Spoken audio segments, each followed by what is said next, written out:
Hello बच्चों, let us see the question. The question says, which of the following oxoacids of phosphorus is reducing agent and a monobasic acid as well? तो बच्चों यहाँ पे की concept क्या रहेगा? की concept will be oxoacids of phosphorus. ठीक है, तो हमको इस गिवन ऑप्शन में से एक ऐसा एसिड चूज करना है, ऑक्सो एसिड चूज करना है जो रिड्यूसिंग एजेंट भी होना चाहिए और मोनोबेसिक भी होना चाहिए. रिड्यूसिंग एजेंट के लिए क्या क्राइटेरिया है बच्चों? रिड्यूसिंग एजेंट के लिए है must have pH bond. PH bond अगर जो होता है वो एक स्ट्रॉन्ग रिड्यूसिंग कैरेक्टर को रिप्रेजेंट करता है, तो हम क्या बोलेंगे? Acids having pH bond have strong reducing properties. ठीक है ना बेटा? तो यानी कि जो भी ऑक्सो एसिड होना चाहिए उसमें पीएच बॉन्ड होना चाहिए, पहली बात.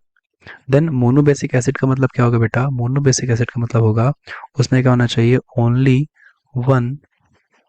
वन पीओएच बॉन्ड होना चाहिए, only one pOH bond present होना चाहिए.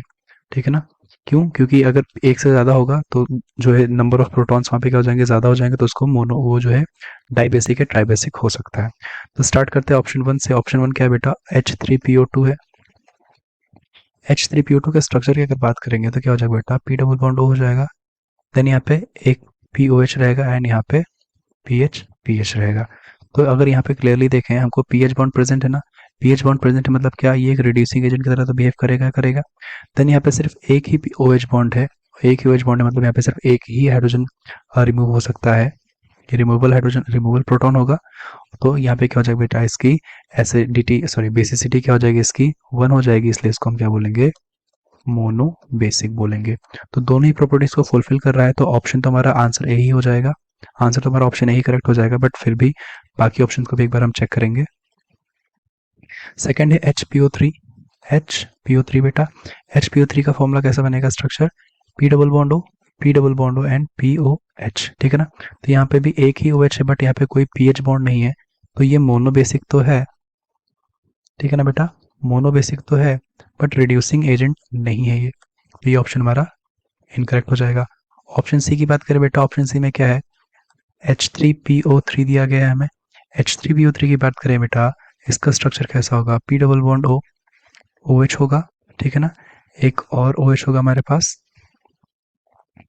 एंड हाँ ये हमारा क्या होगा? एक मिनट, हाँ यहाँ पे क्या होगा? और एक PH बॉन्ड होगा. तो यहाँ पे देखें कि इसमें दो OH बॉन्ड प्रेजेंट है, तो ये क्या हो जाएगा? डाइबेसिक एसिड हो जाएगा बेटा. ठीक है, और साथ में पीएच बॉन्ड है तो रिड्यूसिंग एजेंट तो रहेगा. तो रिड्यूसिंग एजेंट तो है बट मोनोबेसिक नहीं है, डाइबेसिक होगा, तो इसलिए ऑप्शन सी भी इनकरेक्ट हो जाएगा. एंड लास्ट ऑप्शन बेटा बचा है हमारा, लास्ट में क्या दिया है? H4P2O5. H4P2O5. इसके स्ट्रक्चर की बात करते हैं बेटा, तो इसमें क्या होता है? POP बॉन्ड होता है एक तो, देन यहाँ पे क्या होता है? P डबल बॉन्ड हो, P डबल बॉन्ड हो.